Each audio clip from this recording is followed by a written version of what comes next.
ഓം ശാന്തി 20/6/2025 പ്രഭാതമുരളി.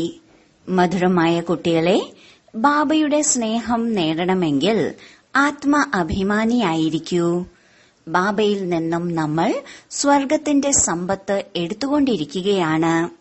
ഈ സന്തോഷത്തിൽ കഴിയണം. ചോദ്യം: സംഗമത്തിൽ നിങ്ങൾ ബ്രാഹ്മണനിൽ നിന്നും ഫരിഷ്തയാകുന്നതിനായി ഗുപ്തമായ ഏതു പുരുഷാർത്ഥമാണ് ചെയ്യുന്നത്? ഉത്തരം: നിങ്ങൾ ബ്രാഹ്മണർക്ക് പവിത്രമായി മാറുന്നതിന് തന്നെയാണ് ഗുപ്തമായ പരിശ്രമം ചെയ്യേണ്ടത്. നിങ്ങൾ ബ്രഹ്മാവിന്റെ കുട്ടികൾ സംഗമത്തിൽ സഹോദരീ സഹോദരന്മാരാണ്. സഹോദരീ സഹോദരന്മാരിൽ മോശമായ ദൃഷ്ടിയുണ്ടാവുക സാധ്യമല്ല. പതി പത്നി ഒരുമിച്ചിരുന്നുകൊണ്ടും നമ്മൾ BK ആണ് എന്ന് മനസ്സിലാക്കുന്നു. ഈ സ്മൃതിയിലൂടെ എപ്പോൾ പൂർണമായും പവിത്രമായി മാറുന്നുവോ അപ്പോൾ ഫരിഷ്തയാവാൻ സാധിക്കും. ഓം ശാന്തി. മധുരമധുരമായ കുട്ടികളെ, സ്വയം ആത്മാവാണെന്ന് മനസ്സിലാക്കി ഇവിടെയിരിക്കണം. ഈ രഹസ്യം നിങ്ങൾ കുട്ടികളും മനസ്സിലാക്കി കൊടുക്കണം. ആത്മാ അഭിമാനിയായി ഇരിക്കുകയാണെങ്കിൽ ബാബയോട് സ്നേഹമുണ്ടാകും. ബാബ നമുക്ക് രാജയോഗം പഠിപ്പിച്ചു തരികയാണ്. ബാബയിൽ നിന്നും നമ്മൾ സ്വർഗത്തിന്റെ സമ്പത്ത് എടുക്കുകയാണ്. ഈ ഓർമ്മ മുഴുവൻ ദിവസവും ബുദ്ധിയിൽ ഉണ്ടായിരിക്കണം. ഇതിലാണ് പരിശ്രമം. ഇത് അടിക്കടി മറന്നുപോകുന്നു. അതിനാലാണ് സന്തോഷം ഇല്ലാതാവുന്നത്. ബാബ ജാഗ്രത നൽകുകയാണ്. കുട്ടികളെ, ദേഹി അഭിമാനി ആയിരിക്കൂ. സ്വയം ആത്മാവാണെന്ന് മനസ്സിലാക്കൂ. ഇപ്പോൾ ആത്മാവും പരമാത്മാവും തമ്മിലുള്ള കൂടിക്കാഴ്ചയല്ലേ? മുൻപും കൂടിക്കാഴ്ച നടന്നിരുന്നു. എപ്പോൾ? തീർച്ചയായും കലിയുഗ അന്ത്യത്തിനും സത്യയുഗ ആരംഭത്തിനും ഇടയിലുള്ള സംഗമത്തിലായിരിക്കും നടന്നിട്ടുണ്ടാവുക. ഇന്ന് കുട്ടികൾക്ക് ടോപ്പിക് അനുസരിച്ച് മനസ്സിലാക്കി തരികയാണ്. നിങ്ങൾ ടോപ്പിക്കുകൾ തീർച്ചയായും എടുക്കണം. ഉയർന്നതിലും ഉയർന്നത് ഭഗവാനാണ്. പിന്നീട് താഴേക്ക് വരുമ്പോൾ ബ്രഹ്മ, വിഷ്ണു, ശങ്കരന്മാർ, ബാബയും ദേവതകളും, ശിവനും ബ്രഹ്മ, വിഷ്ണു, ശങ്കരന്മാരും തമ്മിലുള്ള സംബന്ധം എന്താണ് എന്നതുപോലും മനുഷ്യർക്ക് അറിയില്ല. ആർക്കും അവരുടെ ജീവിത കഥ അറിയില്ല. ത്രിമൂർത്തികളുടെ ചിത്രം വളരെ പ്രശസ്തമാണ്. ഇവർ 3 പേരും ദേവതകളാണ്. 3 പേർ മാത്രമായി ഒരു ധർമ്മമുണ്ടാകുമോ? ധർമ്മം വലുതായിരിക്കും. ദൈവിക ധർമ്മം. ഇവർ സൂക്ഷ്മവതനവാസികളാണ്. മുകളിലാണ് ശിവബാബ. മുഖ്യമായത് ബ്രഹ്മാവും വിഷ്ണുവുമാണ്. ഇപ്പോൾ ബാബ മനസ്സിലാക്കി തരുന്നു. നിങ്ങൾ ടോപ്പിക് നൽകണം. ബ്രഹ്മാവിൽ നിന്നും വിഷ്ണുവും വിഷ്ണുവിൽ നിന്നും ബ്രഹ്മാവുമായി മാറുന്നത് എങ്ങനെയാണ്? എങ്ങനെയാണോ നിങ്ങൾ പറയുന്നത് ശൂദ്രനിൽ നിന്നും ബ്രാഹ്മണൻ, ബ്രാഹ്മണനിൽ നിന്നും ദേവതയെന്ന്, അതുപോലെ ബ്രഹ്മാവിനുമുണ്ട്. ആദ്യമാദ്യം ബ്രഹ്മാവിൽ നിന്നും വിഷ്ണു, പിന്നെ വിഷ്ണുവിൽ നിന്നും ബ്രഹ്മാവ്. അവരാണെങ്കിൽ ആത്മാവ് തന്നെയാണ് പരമാത്മാവ്, പരമാത്മാവ് തന്നെയാണ് ആത്മാവ് എന്ന് പറയുന്നു. ഇത് തെറ്റാണ്. സാധ്യമേ അല്ല. അതിനാൽ ഈ ടോപ്പിക്കിൽ നല്ല രീതിയിൽ മനസ്സിലാക്കി കൊടുക്കണം. പരമാത്മാവ് കൃഷ്ണന്റെ ശരീരത്തിൽ വന്നിട്ടുണ്ട് എന്ന് ചിലർ പറയും. അഥവാ കൃഷ്ണനിൽ വന്നാൽ പിന്നെ ബ്രഹ്മാവിന്റെ പാർട്ട് ഇല്ലാതാകും. കൃഷ്ണൻ സത്യയുഗത്തിലെ ആദ്യത്തെ രാജകുമാരനാണ്. വന്ന് ആരെയെങ്കിലും പാവനമാക്കാൻ അവിടെ എങ്ങനെ പതീതർ ഉണ്ടാകും? തീർത്തും തെറ്റാണ്. ഈ കാര്യങ്ങൾ മഹാരഥികളായ സർവീസബിളായ കുട്ടികൾക്കേ അറിയൂ. ബാക്കി ആരുടെയും ബുദ്ധിയിൽ ഇത് ഇരിക്കില്ല. ഈ ടോപ്പിക്ക് ഒന്നാം തരമാണ്. ബ്രഹ്മാവ് തന്നെ വിഷ്ണു, വിഷ്ണു തന്നെ ബ്രഹ്മാവ് എങ്ങനെയാണ് ആവുന്നത്? അവരുടെ ജീവിത കഥ പറയുന്നു. എന്തെന്നാൽ അവർക്ക് ബന്ധമുണ്ട്. ആരംഭിക്കേണ്ടതും ഇങ്ങനെയാണ്. ബ്രഹ്മാവിൽ നിന്നും 1 സെക്കൻഡിൽ വിഷ്ണുവാകും. വിഷ്ണു ബ്രഹ്മാവാകുന്നതിന് 84 ജന്മങ്ങൾ എടുക്കുന്നു. ഇത് മനസ്സിലാക്കേണ്ട വളരെ വലിയ കാര്യമാണ്. ഇപ്പോൾ നിങ്ങൾ ബ്രാഹ്മണ കുലത്തിലേതാണ്. പ്രജാപിത ബ്രഹ്മാവിന്റെ ബ്രാഹ്മണ കുലം എവിടെ പോയി? പ്രജാപിത ബ്രഹ്മാവിന് പുതിയ ലോകം വേണമല്ലോ. പുതിയ ലോകം സത്യയുഗമാണ്. അവിടെ പ്രജാപിതാവില്ല. കലിയുഗത്തിലും പ്രജാപിതാവുണ്ടാവുക സാധ്യമല്ല. അവർ സംഗമത്തിലാണ്. നിങ്ങളിപ്പോൾ സംഗമത്തിലാണ്. ശൂദ്രനിൽ നിന്നും നിങ്ങൾ ബ്രാഹ്മണനായിരിക്കുന്നു. ബാബ ബ്രഹ്മാവിനെ ദത്തെടുത്തിരിക്കുന്നു. ശിവബാബ ഇവരെ എങ്ങനെ രചിച്ചു ഇതാർക്കും അറിയില്ല. ത്രിമൂർത്തികളിൽ രചയിതാവായ ശിവബാബയുടെ ചിത്രമില്ല. അതിനാൽ ഉയർന്നതിലും ഉയർന്നത് ഭഗവാനാണ് എന്നത് എങ്ങനെ അറിയാൻ പറ്റും? ബാക്കി എല്ലാവരും അവരുടെ രചനകളാണ്. ഇത് ബ്രാഹ്മണ സമ്പ്രദായമാണ്. അതിനാൽ തീർച്ചയായും പ്രജാപിതാവ് വേണം. കലിയുഗത്തിൽ ഉണ്ടാകില്ല. സത്യയുഗത്തിലും ഉണ്ടാകില്ല. ബ്രാഹ്മണ ദേവി ദേവതായ നമഃ എന്ന് പാടാറുണ്ട്. ഇപ്പോൾ ബ്രാഹ്മണർ എവിടെയാണ്? പ്രജാപിത ബ്രഹ്മാവ് എവിടെയുള്ളവരാണ്? തീർച്ചയായും സംഗമയുഗത്തിലാണ് എന്നാണ് പറയുക. ഇതാണ് പുരുഷോത്തമ സംഗമയുഗം. ഈ സംഗമയുഗത്തെക്കുറിച്ച് ഒരു ശാസ്ത്രത്തിലും വർണ്ണനയില്ല. മഹാഭാരത യുദ്ധവും സംഗമത്തിലാണ് ഉണ്ടാകുന്നത്, അല്ലാതെ സത്യയുഗത്തിലോ കലിയുഗത്തിലോ അല്ല. പാണ്ഡവരും കൗരവരും ഇവർ സംഗമത്തിലാണ്. നിങ്ങൾ പാണ്ഡവർ സംഗമയുഗികളും കൗരവർ കലിയുഗികളുമാണ്. ഗീതയിലും ഭഗവാനുവാച എന്നുണ്ടല്ലോ. നിങ്ങൾ പാണ്ഡവർ ദൈവിക സമ്പ്രദായത്തിലുള്ളവരാണ്. നിങ്ങൾ ആത്മീയ വഴികാട്ടികളാണ്. നിങ്ങളുടേത് ആത്മീയ യാത്രയാണ്. ഇത് നിങ്ങൾ ബുദ്ധി കൊണ്ടാണ് ചെയ്യുന്നത്. ബാബ പറയുന്നു, സ്വയം ആത്മാവാണെന്ന് മനസ്സിലാക്കൂ. ഓർമ്മയുടെ യാത്രയിൽ ഇരിക്കൂ. ഭൗതിക യാത്രയിൽ തീർത്ഥാടനങ്ങൾക്ക് പോയിട്ട് തിരിച്ചു വരുന്നു. അത് പകുതി കൽപ്പം നടക്കുന്നു. ഇത് സംഗമയുഗത്തിലെ യാത്ര ഒരു തവണ മാത്രമാണ് നടക്കുന്നത്. നിങ്ങൾ പോയിട്ട് പിന്നീട് ഈ മൃത്യു ലോകത്തിലേക്ക് തിരിച്ചു വരികയില്ല. പവിത്രമായി മാറി നിങ്ങൾക്ക് പവിത്രമായ ലോകത്തിൽ വരണം. അതിനാൽ നിങ്ങളിപ്പോൾ പവിത്രമായി മാറിക്കൊണ്ടിരിക്കുകയാണ്. നിങ്ങൾക്കറിയാം, ഇപ്പോൾ നമ്മൾ ബ്രാഹ്മണ സമ്പ്രദായത്തിലേതാണ്. പിന്നീട് ദൈവിക സമ്പ്രദായം അഥവാ വിഷ്ണു സമ്പ്രദായത്തിലേതാകും. സത്യയുഗത്തിൽ ദേവീ ദേവതകൾ വിഷ്ണു സമ്പ്രദായത്തിലേതാണ്. അവിടെ ചതുർഭുജ പ്രതിമ ഉണ്ടാകും.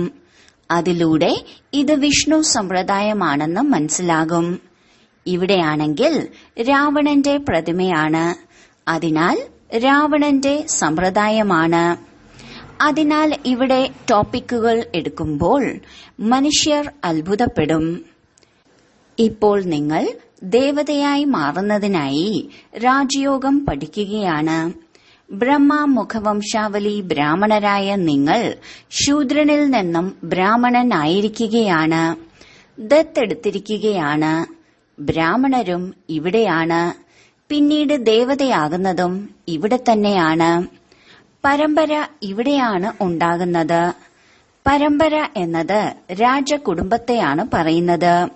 വിഷ്ണുവിന്റെ പരമ്പരയാണ്. ബ്രാഹ്മണരുടെ പരമ്പര എന്ന് പറയില്ല.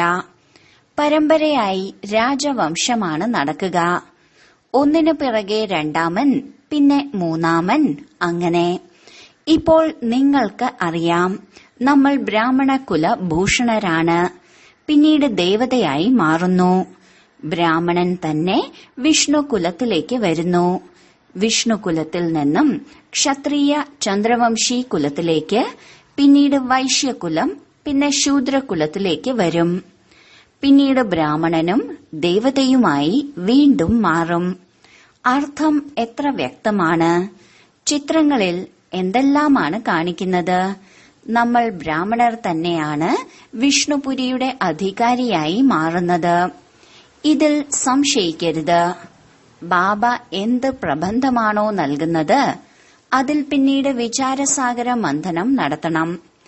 ആർക്ക് എങ്ങനെ മനസ്സിലാക്കി കൊടുക്കാം? ഇവർ മനസ്സിലാക്കി തരുന്നത് വളരെ നല്ലതാണ് എന്ന് പറഞ്ഞ് മനുഷ്യർ അത്ഭുതപ്പെടണം. ജ്ഞാനസാഗരനല്ലാതെ മറ്റാർക്കും മനസ്സിലാക്കി തരാൻ സാധിക്കില്ല. വിചാരസാഗര മന്ഥനം ചെയ്ത് പിന്നീട് ഇരുന്ന് എഴുതണം. ശേഷം വായിച്ചാൽ ചിന്തയിൽ വരും. ഇന്ന ഇന്ന കാര്യങ്ങൾ കൂട്ടിച്ചേർക്കണം. ബാബയും ആദ്യം മുരളി എഴുതി നിങ്ങളുടെ കയ്യിൽ തരുമായിരുന്നു. പിന്നീടാണ് കേൾപ്പിച്ചിരുന്നത്. ഇവിടെയാണെങ്കിൽ നിങ്ങൾ വീട്ടിൽ ബാബയോടൊപ്പമാണ് ഇരിക്കുന്നത്.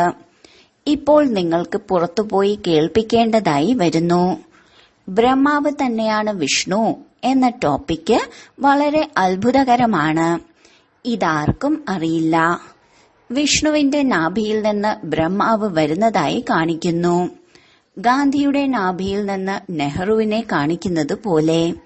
എന്നാൽ പരമ്പര വേണമല്ലോ. ബ്രാഹ്മണ കുലത്തിൽ രാജധാനിയില്ല. ബ്രാഹ്മണ സമ്പ്രദായം തന്നെയാണ് ദൈവിക സമ്പ്രദായമായി മാറുന്നത്.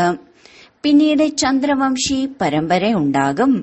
അതിൽ നിന്നും വൈശ്യ പരമ്പരയുണ്ടാകും. ഇങ്ങനെ ഓരോ പരമ്പരയും നടക്കും. സത്യുഗം നിർവികാരി ലോകമാണ്. കലിയുഗം വികാരി ലോകമാണ്. ഈ രണ്ട് വാക്ക് പോലും ആരുടെയും ബുദ്ധിയിൽ ഇല്ല. ഉണ്ടായിരുന്നുവെങ്കിൽ വികാരിയിൽ നിന്നും എങ്ങനെ നിർവികാരിയാകാം എന്നത് തീർച്ചയായും അറിയേണ്ടതാണ്.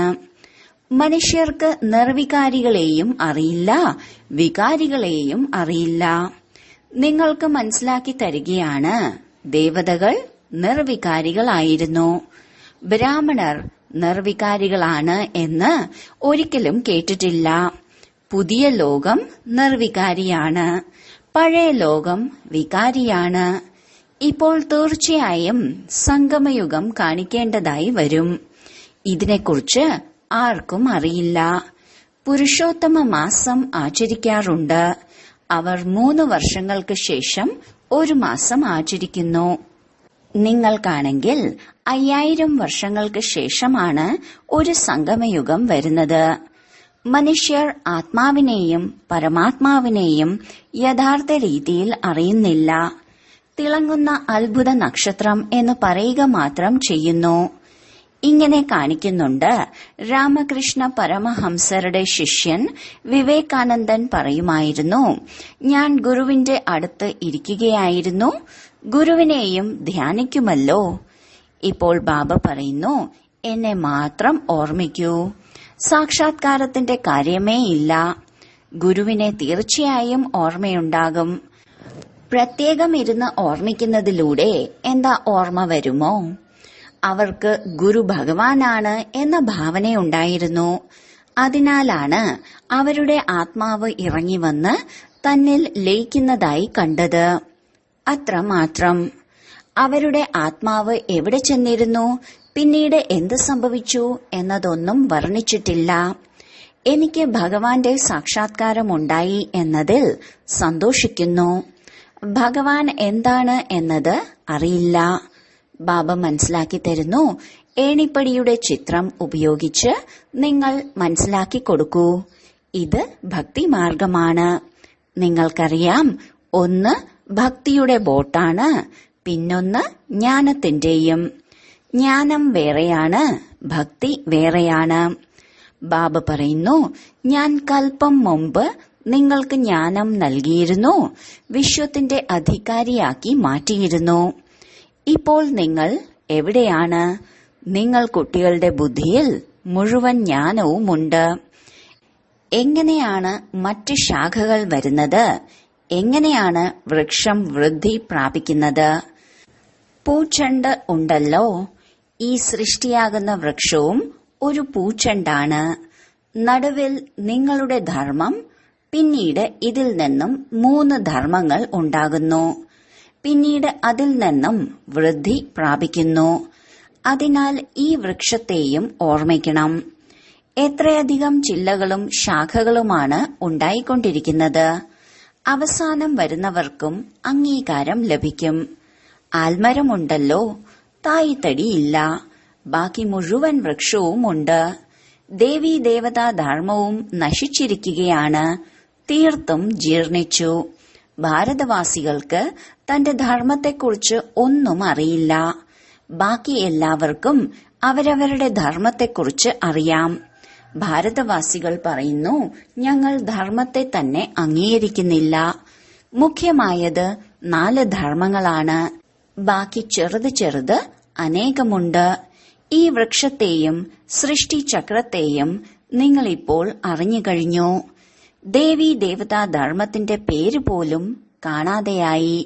വീണ്ടും ബാബ ആ ധർമ്മത്തിന്റെ സ്ഥാപന ചെയ്ത് ബാക്കി എല്ലാ ധർമ്മങ്ങളുടെയും വിനാശം ചെയ്യുന്നു.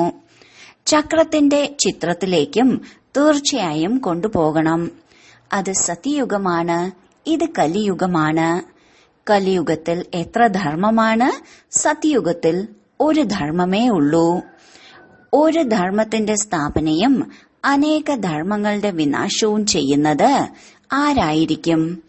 ഭഗവാനും തീർച്ചയായും ആരിലൂടെയെങ്കിലുമൊക്കെ ആയിരിക്കും ചെയ്യുക. ബാബ പറയുന്നു, ബ്രഹ്മാവിലൂടെ ആദി സനാതന ദേവി ദേവതാ ധർമ്മത്തിന്റെ സ്ഥാപന ചെയ്യുന്നു. ബ്രാഹ്മണർ തന്നെയാണ് വിഷ്ണുപുരിയിലെ ദേവതയായി മാറുന്നത്. സംഗമത്തിൽ നിങ്ങൾ ബ്രാഹ്മണർക്ക് പവിത്രമായി മാറുന്നതിനുള്ള ഗുപ്ത പരിശ്രമമാണ് ചെയ്യേണ്ടത്. നിങ്ങൾ ബ്രഹ്മാവിന്റെ കുട്ടികൾ സംഗമത്തിൽ സഹോദരീ സഹോദരങ്ങളാണ്. സഹോദരീ സഹോദരന്മാർക്കിടയിൽ മോശമായ ദൃഷ്ടിയുണ്ടാവുക സാധ്യമല്ല. പതി പത്നി രണ്ടുപേരും ഞങ്ങൾ BK ആണ് എന്ന് മനസ്സിലാക്കുന്നു. ഇതിൽ വളരെ പരിശ്രമമുണ്ട്. പതി പത്നിയുടെ ആകർഷണം ഇങ്ങനെയുള്ളതായിരിക്കും. സ്പർശിക്കാതിരിക്കാൻ അവർക്ക് സാധിക്കില്ല. ഇവിടെ സഹോദരീ സഹോദരന്മാർക്ക് സ്പർശിക്കേണ്ട ആവശ്യമേ ഇല്ല. ഇല്ലെങ്കിൽ പാപത്തിന്റെ ഫീലിംഗ് ഉണ്ടാകും. നമ്മൾ BK ആണ് എന്നത് മറന്നുപോകുമ്പോൾ പിന്നെ അവസാനിക്കും. ഇതിൽ ഗുപ്തമായ ഒരുപാട് പരിശ്രമമുണ്ട്. തീർച്ചയായും യുഗളായിരിക്കുന്നു. ആർക്കെന്തറിയാം? അവർക്കേ സ്വയം അറിയൂ. ഞങ്ങൾ BK ആണ്, ഫരിഷ്തയാണ്. തുടരുത്. ഇങ്ങനെ ചെയ്ത് ചെയ്ത് സൂക്ഷ്മവതനവാസി ഫരിഷ്തയായി മാറും. ഇല്ലെങ്കിൽ ഫരിഷ്തയാകുവാൻ സാധിക്കില്ല. ഫരിഷ്തയാകണമെങ്കിൽ പവിത്രമായിരിക്കണം. ഇങ്ങനെയുള്ള ജോഡിയുണ്ടെങ്കിൽ നമ്പർ 1 ആകും. പറയുന്നു, ദാദ എല്ലാം അനുഭവിച്ചവരാണ്. അവസാനം സന്യാസം ചെയ്തു. ആരാണോ ജോഡിയായി വരുന്നത് അവർക്കാണ് കൂടുതൽ പരിശ്രമം. പിന്നീട് ഇതിൽ ജ്ഞാനവും യോഗവും വേണം. ധാരാളം പേരെ തനിക്ക് സമാനമാക്കി മാറ്റിയാലേ വലിയ രാജാവായി മാറൂ. ഒരു കാര്യം മാത്രമല്ലല്ലോ ഉള്ളത്. ബാബ പറയുന്നു, നിങ്ങൾ ശിവബാബയെ ഓർമ്മിക്കൂ. ഇത് പ്രജാപിതാവാണ്. വളരെയധികം പേർ ഇങ്ങനെയുണ്ട്. അവർ പറയും, ഞങ്ങൾക്ക് ശിവബാബയോടാണ് ബന്ധം. ഞങ്ങൾ ബ്രഹ്മബാബയെ എന്തിന് ഓർമ്മിക്കണം? അവർക്കെന്തിന് കത്തെഴുതണം? ഇങ്ങനെയുമുണ്ട്. നിങ്ങൾ ഓർമ്മിക്കേണ്ടത് ശിവബാബയെയാണ്. അതിനാൽ ബാബ ഫോട്ടോ പോലും തരുന്നില്ല. ഇദ്ദേഹത്തിൽ ശിവബാബ വരുന്നു. ഇദ്ദേഹം ദേഹധാരിയല്ലേ? ഇപ്പോൾ നിങ്ങൾ കുട്ടികൾക്ക് ബാബയിൽ നിന്നും സമ്പത്ത് ലഭിക്കുന്നു. മനുഷ്യർ സ്വയം ഈശ്വരനാണ് എന്ന് പറയുന്നു. അതിലൂടെ എന്താണ് ലഭിക്കുന്നത്? ഭാരതവാസികൾക്ക് എത്ര നഷ്ടമുണ്ടാകുന്നു? പൂർണമായും ഭാരതവാസികൾ പാപ്പരായിരിക്കുന്നു. പ്രജകളിൽ നിന്നും ഭിക്ഷ യാചിച്ചുകൊണ്ടിരിക്കുന്നു. 10-20 വർഷത്തേക്ക് ലോൺ എടുക്കുന്നു, പിന്നെ തിരിച്ചു കൊടുക്കുന്നില്ല. എടുക്കുന്നയാളും നൽകുന്നയാളും രണ്ടുപേരും ഇല്ലാതാകും. കളി തന്നെ അവസാനിക്കാനുള്ളതാണ്. അനേകം അപകടങ്ങൾ തലയ്ക്ക് മുകളിലുണ്ട്. ദാരിദ്ര്യം, അസുഖങ്ങൾ മുതലായവ ഒരുപാടുണ്ട്. ധനവാന്റെ കയ്യിൽ പണം ഏൽപ്പിക്കും. പിന്നീട് അവർ പാപ്പരായാൽ ദരിദ്രർക്ക് എത്ര ദുഃഖമുണ്ടാകും. ഓരോ ചുവടിലും ദുഃഖം തന്നെ ദുഃഖമാണ്. പെട്ടെന്ന് ഇരുന്ന ഇരിപ്പിൽ മരിച്ചു പോകും. ഇത് മൃത്യുലോകമാണ്. അമര ലോകത്തിലേക്ക് നിങ്ങൾ ഇപ്പോൾ പോയിക്കൊണ്ടിരിക്കുകയാണ്. അമരപുരിയുടെ ചക്രവർത്തി ആവുകയാണ്. അമരനാഥൻ നിങ്ങൾ പാർവതിമാർക്ക് സത്യമായ അമരകഥ കേൾപ്പിക്കുകയാണ്. നിങ്ങൾക്കറിയാം, അമരനായത് ബാബയാണ്. ബാബയിൽ നിന്നും നമ്മൾ അമരകഥ കേൾക്കുകയാണ്. ഇപ്പോൾ അമര ലോകത്തിലേക്ക് പോകണം. ഈ സമയത്ത് നിങ്ങൾ സംഗമയുഗത്തിലാണ്. ശരി, വളരെ കാലത്തെ വേർപാടിന് ശേഷം തിരികെ കിട്ടിയ മധുരമധുരമായ മക്കൾക്ക് മാതാവും പിതാവുമായ ബാബ്ദാദയുടെ സ്നേഹസ്മരണകളും സുപ്രഭാതവും. ആത്മീയ അച്ഛന്റെ ആത്മീയ കുട്ടികൾക്ക് നമസ്കാരം. ധാരണയ്ക്കുള്ള മുഖ്യസാരം: 1. വിചാരസാഗര മന്ഥനം ചെയ്ത് ബ്രഹ്മാവ് തന്നെ വിഷ്ണു ആകുന്നത് എങ്ങനെയാണ്? ഈ ടോപ്പിക് കേൾപ്പിക്കണം. ബുദ്ധിയെ ജ്ഞാന മനനത്തിൽ ബിസിയാക്കി വെക്കണം. 2. രാജ്യപദവി പ്രാപ്തമാക്കുന്നതിനായി ജ്ഞാനയോഗത്തോടൊപ്പം തനിക്ക് സമാനമാക്കി മാറ്റുന്ന സേവനവും ചെയ്യണം. തന്റെ ദൃഷ്ടി വളരെ ശുദ്ധമാക്കി വെക്കണം. വരദാനം: സർവസംബന്ധങ്ങളുടെയും അനുഭവം ഒരു ബാബയുമായി വെക്കുന്ന അക്ഷീണരും വിഘ്ന വിനാശകരുമായി ഭവിക്കട്ടെ. ഏത് കുട്ടികളാണോ സർവസംബന്ധങ്ങളും ഒരു ബാബയുമായി വെച്ചിട്ടുള്ളത്, അവർക്ക് മറ്റ് സംബന്ധങ്ങളെല്ലാം നിമിത്തമാത്രമായി അനുഭവം ചെയ്യാനാകും. അവർ സദാ സന്തോഷത്തിൽ നൃത്തം ചെയ്യുന്നവരായിരിക്കും.